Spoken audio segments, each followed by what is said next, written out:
Salut YouTube, bienvenue sur ma chaîne.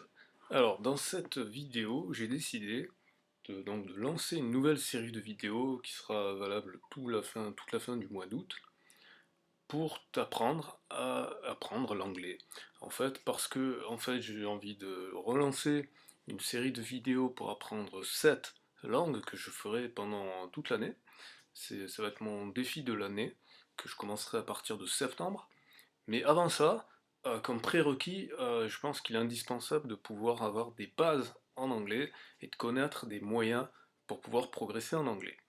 Alors, pour démarrer, ce que je vais faire, et ce sera généralement le format, même si je vais varier les approches, c'est que je vais commencer par un texte d'une page Wikipédia, puis après je te montrerai d'autres choses, mais surtout pour que tu vois de l'anglais écrit. Parce que l'anglais écrit, bah, c'est l'anglais qui est bien structuré, je pense que je ferai aussi des sessions de grammaire, pas pour le moment, même s'il y a plein de gens qui proposent des méthodes sans grammaire. Je pense que si tu veux aller en profondeur dans le langage et pouvoir être capable de t'exprimer correctement, il faut à un moment donné passer par la grammaire. Mais ça n'est pas le point de départ. Le point de départ, ça va être le vocabulaire. Pourquoi je te prends Wikipédia? Parce que Wikipédia, ça fait partie des tricks, donc des astuces qui te permettront de progresser gratuitement et facilement, tout simplement parce que bien souvent, si tu as une page Wikipédia qui est disponible en français, elle est automatiquement disponible en anglais. Alors c'est pas vrai pour toutes les langues, mais pour l'anglais, ça c'est vrai. Donc tu pourras toujours switcher entre la version anglaise et la version française. Donc comme c'est le cas ici, bon là tu peux voir que celle-là elle est dans toutes les langues, puisque c'est sa langue de départ, c'est l'anglais. Donc ici je vais checker, paf, la page en français. Alors elle va pas être forcément structurée de la même manière, c'est pas forcément la traduction copie directe, mais ça te permettra quand même, si jamais tu comprends pas quel est l'ensemble de ce qui est dit, de pouvoir le comprendre en français. Donc ce que je vais faire, c'est que je vais lire en anglais avec l'accent que j'ai. Tu pourras dire dans les commentaires comment tu trouves mon accent. Et on y va. English language. English is a West Germanic language that was first spoken in early medieval England and is now a global lingua franca. Donc je vais lire chaque phrase puis la traduire juste après. Après on va comparer avec le Wikipédia français.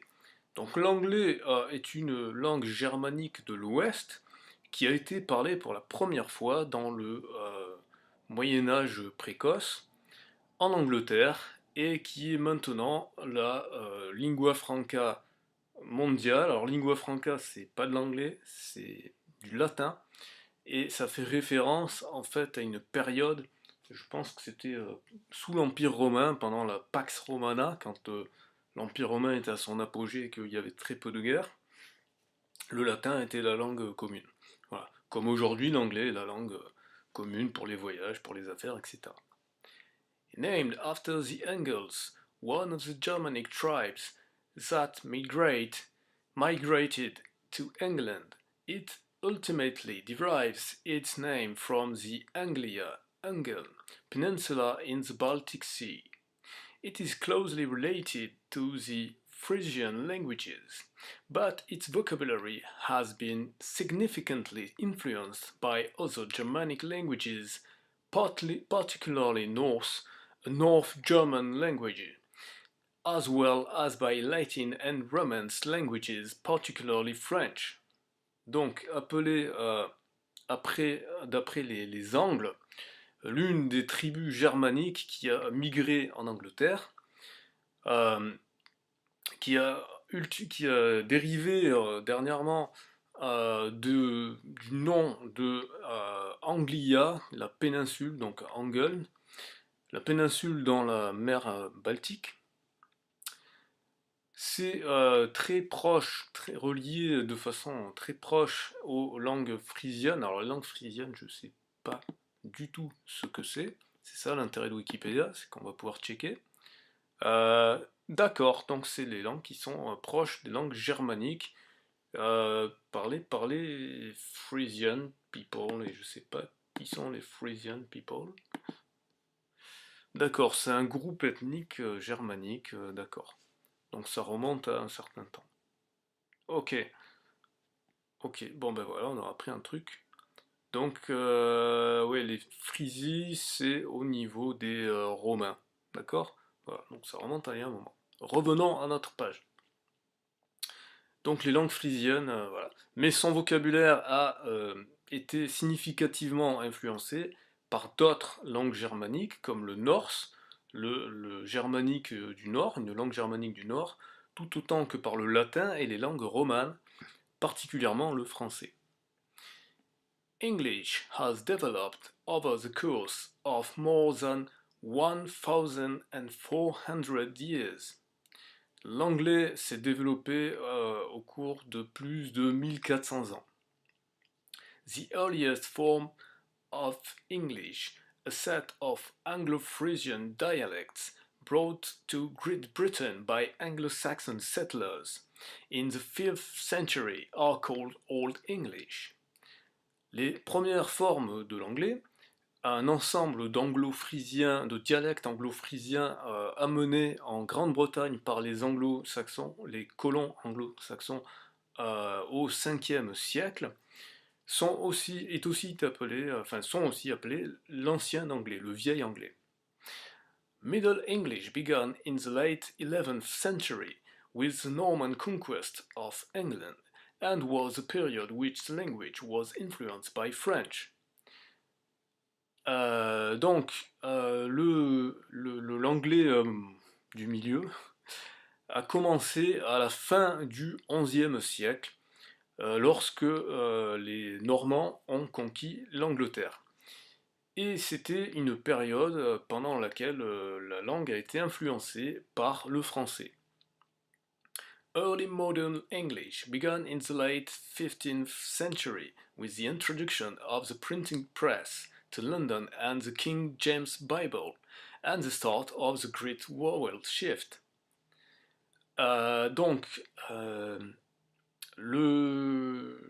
L'anglais moderne précoce a commencé à la fin du XVe siècle avec l'introduction de la presse, de l'imprimerie en fait, à Londres, et de la Bible du roi James. Et le début du grand décalage de voyelles. Through the worldwide influence of the British Empire, modern English spread around the world from the 17th to mid-20th centuries. Through all of printed and electronic media, as well as the emergence of the United States as a global superpower, English has become the leading language of international discourse and the lingua franca in many regions and in professional contexts such as science, navigation and law. Donc, à travers l'influence de par le monde de l'Empire britannique, l'anglais moderne s'est répandu tout autour du monde du XVIIe siècle jusqu'à la moitié du XXe siècle. À travers tous les types d'impressions et de médias électroniques, tout autant que l'émergence des États-Unis comme une superpuissance mondiale, globale, l'anglais est devenu la langue dominante pour les discussions internationales et la lingua franca dans de nombreuses régions et des contextes professionnels tels que la science, la navigation ou encore le droit. English is the third most widespread native language in the world after Standard Chinese and Spanish. Donc l'anglais est la troisième langue native la plus répandue dans le monde après le chinois standard, et donc c'est-à-dire le chinois mandarin, et l'espagnol. It is the most widely learned second language and is either the official language or one of the official languages in almost 60 sovereign states. Donc c'est la seconde langue la plus largement apprise dans le monde, et c'est aussi la langue officielle ou l'une des langues officielles de presque 60 États souverains. There are more people who have learned it as a second language than there are native speakers. Donc il y a plus de gens qui l'ont apprise en deuxième langue que de locuteurs natifs. English is the most commonly spoken language in the United Kingdom, the United States, Canada, Australia, Ireland, and New Zealand, and it is widely spoken in some areas of the Caribbean, African, and South Asia. L'anglais est la langue la plus parlée, la langue communément parlée, pardon, dans le Royaume-Uni, aux États-Unis, au Canada, en Australie, en Irlande et en Nouvelle-Zélande. Et elle est largement parlée dans certaines zones des Caraïbes, d'Afrique ou d'Asie du Sud. It is co-official language of the United Nations, of the European Union, and of many other world and regional and international organizations. Donc c'est la langue co-officielle des Nations Unies, le français aussi. D'ailleurs, je fais une petite micro-parenthèse sur les langues des Nations Unies. Donc il y a l'anglais, il y a le français, il y a le chinois mandarin, il y a le russe, il y a l'arabe et il y a l'espagnol. Il y en a 6. Donc je répète, anglais, français, chinois mandarin, russe, arabe, l'arabe littéraire, et enfin l'arabe standard quoi, et l'espagnol. Pareil pour le chinois standard. Donc l'anglais, c'est donc une des langues co-officielles des Nations Unies, de l'Union Européenne et de nombreuses autres régions organisations internationales et régionales. Organisations internationales, mondiales et régionales.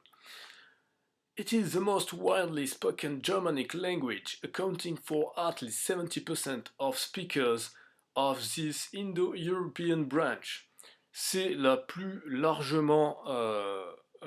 langue la plus largement parlée des langues germaniques, comptant au moins 70% de locuteurs de cette branche indo-européenne. English has a vast vocabulary, and counting exactly how many words it has is impossible. L'anglais a un très vaste éventail de vocabulaire, et compter exactement combien de mots il a est impossible, ou il a plutôt l'anglais. Modern English grammar is the result of a gradual change from a typical Indo-European dependent marking pattern with a rich inflectional morphology and relatively free word order to a mostly analytic pattern with little inflection, a fairly fixed SVO word order, and a complex syntax, SVO for subject, verb, object. Donc, la grammaire anglaise moderne est le résultat d'un changement graduel depuis l'indo-européen typique, marquant les motifs avec une morphologie inflexionnelle riche. Bon là c'est des termes linguistiques, moi-même je ne comprends pas très très bien parce que je n'ai pas fait de linguistique, et relativement libre dans l'ordre des mots. Jusqu'à un schéma, un motif plutôt analytique avec une petite inflexion et un ordre de mots plutôt fixé du type sujet, verbe, objet, en français on dirait plutôt complément, et une syntaxe complexe. Modern English relies more on auxiliary verbs and word order for the expression of complex tenses, aspect and mood, as well as passive constructions, interrogatives, and some negation. Donc, l'anglais moderne se realize. Alors, qu'est-ce que je fais quand j'ai un doute pour un mot? Ben, quand j'ai un doute pour un mot, je vais sur le site suivant qui s'appelle WordReference, que je vous recommande, qui est très intéressant, parce que, eh bien, là, on a tout de suite la traduction des synonymes dans la langue et des synonymes dans notre langue. Donc et puis on a beaucoup d'expressions et des exemples. Donc voilà, donc là j'ai compris que ça voulait dire compter sur. Donc je reviens à mon texte. Et où est-ce que j'ai bugué? J'ai bugué. Donc c'était après SEO machin. Donc l'anglais moderne repose plus sur. Voilà, c'était ça. Compte se fie plus, dépend plus de. Voilà, dépend plus de. Dépend plus de des verbes auxiliaires et de l'ordre des mots que de l'expression de temps complexe, d'aspect et de mode. Tout autant que des constructions passives interrogatives et quelques négations. Despite noticeable variation among the accents and dialects of English used in different countries and regions, in terms of phonetics and phonology, and sometimes also vocabulary, grammar, and spelling, English speakers from around the world are able to communicate with one another with relative ease. Donc je m'arrêterai là pour la traduction, je vais la traduire cette phrase. Donc en dépit de variations notables parmi les accents et dialectes de l'anglais utilisés dans les différents pays et régions, en termes phonétiques et de phonologie, et parfois aussi de vocabulaire, de grammaire et d'orthographe, les locuteurs anglais, donc les anglophones, de partout dans le monde sont capables de communiquer avec les autres avec une relative aisance. Alors comme vous avez pu voir, je me suis un peu pris les pieds dans le tapis. Pourquoi? Parce que ben, j'ai pas lu le texte avant, donc c'est totalement comme si c'était du direct en fait. J'ai découvert le texte en même temps que je fais la vidéo, parce que mon objectif avec cette série, c'est de vous montrer comment apprendre l'anglais le réel, c'est-à-dire comment être capable d'être en situation. Parce que j'ai beaucoup regardé des vidéos sur internet, parce que j'ai essayé de me former aussi par internet, mais moi mon anglais, je l'ai beaucoup plus appris en faisant des voyages que en lisant des livres. Et les dernières vidéos que j'ai pu voir sur internet, et je vous mettrai dans la description, me confirment qu'il y a très peu de gens en fait qui apprennent correctement l'anglais réel. C'est-à-dire, quand je dis correctement l'anglais réel, c'est-à-dire que là, l'anglais de Wikipédia, c'est un anglais justement de type encyclopédique, c'est-à-dire extrêmement bien écrit, avec la bonne grammaire, etc. Mais dans la vie de tous les jours, ce qui va être beaucoup plus important pour vous, c'est la capacité de vous faire comprendre par vos interlocuteurs et de les comprendre. Donc d'être le grand maître de la grammaire et de savoir toute l'encyclopédie, ça n'a aucun intérêt si vous n'êtes pas capable de produire les sons. Parce que même si parfois j'ai pu buter sur quelques mots, je pense quand même que mon accent est relativement propre et compréhensible par des anglophones. En tout cas, c'est ce que des anglophones natifs m'ont dit. Donc c'est pas des fleurs que je m'envoie tout seul, c'est des constats suite à des remarques de locuteurs natifs. Et donc c'est pour ça que je pense que la première chose que je peux vous apprendre, c'est d'insister sur la prononciation. C'est tout le contraire de ce qu'on fait à l'école, en tout cas en France. Donc voilà, c'est extrêmement important de comprendre que l'anglais, c'est une langue où l'oral et la prononciation est fondamentale, beaucoup plus que la grammaire. Pour commencer, si vous voulez un plan d'action, si vous êtes au niveau 0 en anglais, la première chose à faire, c'est acquérir du vocabulaire. Donc, qu'est-ce qu'on fait pour acquérir du vocabulaire? On utilise WordReference qui nous permet de traduire, et Wikipédia ou Wikitionnaire pour avoir tout un tas de vocabulaire, parce que Wikipédia, comme on l'a pu le voir tout à l'heure, quand on ne sait pas, on clique dessus, ça nous amène. Mais je ne vais pas faire que des vidéos Wikipédia. Là, c'était pour montrer le tricks Wikipédia. En fait, je vous ai montré deux tricks, le tricks Wikipédia et le tricks WordReference. J'avais dit qu'on regarderait la page en français, et c'est ce qu'on va faire ici, pour comparer. Donc, qu'est-ce qu'on voit? L'anglais est une langue indo-européenne germanique originaire d'Angleterre qui tire ses racines de l'Europe du Nord. Alors, c'est pas la traduction littérale de ce qui est écrit en anglais. Mais on reprend un peu les mêmes choses, terre d'origine des Angles, des Saxons et des Frisons. Voilà, cherchez le nom, donc les Frisians, c'est les Frisons. Voilà. Et donc, vous voyez, on peut voir... alors, après, la langue anglaise est ainsi composée d'environ 60 à 70% de mots d'origine normande et française. Là, ils ont donné des chiffres dans la version française qui sont quand même... ils n'ont pas du tout été donnés par la version anglaise. Alors, il faudrait peut-être regarder. Je pense que pour ce qui est de parler de l'anglais, on peut faire un peu plus confiance à la version anglaise qu'à la version française. Donc là, ils se sont enflammés, les gens de Wikipédia qui ont fait la page française. 60 à 70%, ça m'étonnerait. Moi, j'avais entendu le chiffre que j'avais, c'était 10%, qui est déjà beaucoup. Là, 60 à 70%, je demande les sources. Donc encore une fois, Wikipédia, c'est un outil pratique, mais il ne faut pas non plus le prendre pour parole d'évangile. Alors, n'étant pas un super spécialiste, je ne vais pas non plus totalement balayer ça et le mettre à la poubelle. Je ferai mes petites recherches de mon côté, et je vous dirai ça dans la prochaine vidéo.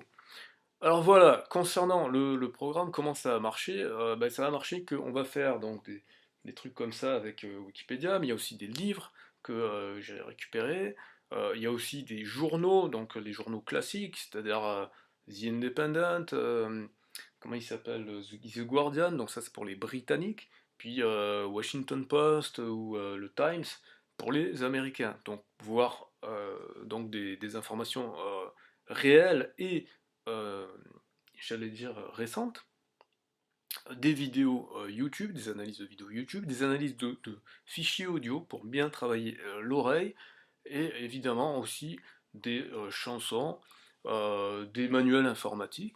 Voilà, je penserai à des choses un petit peu comme ça me vient, ou éventuellement, comme ça vous vient quand vous mettrez des commentaires pour me dire ce qui vous plaît pas, mais ce sera toujours un peu comme ça, c'est-à-dire plus ou moins soit un support visuel, textuel pour pouvoir lire, soit un fichier audio brut, mais avec des sous-titres après pour comparer entre ce qu'on a entendu et ce qui est écrit, parce que la langue écrite est toujours mieux structurée que la langue parlée, même si je l'ai dit, on va focaliser sur l'oral, sur la prononciation, mais toujours quand même avoir une bonne structure derrière pour que ça puisse rentrer. Je vous montrerai également les applications que j'utilise et que je recommande pour pouvoir progresser. Enfin, je peux d'ores et déjà vous recommander deux applications.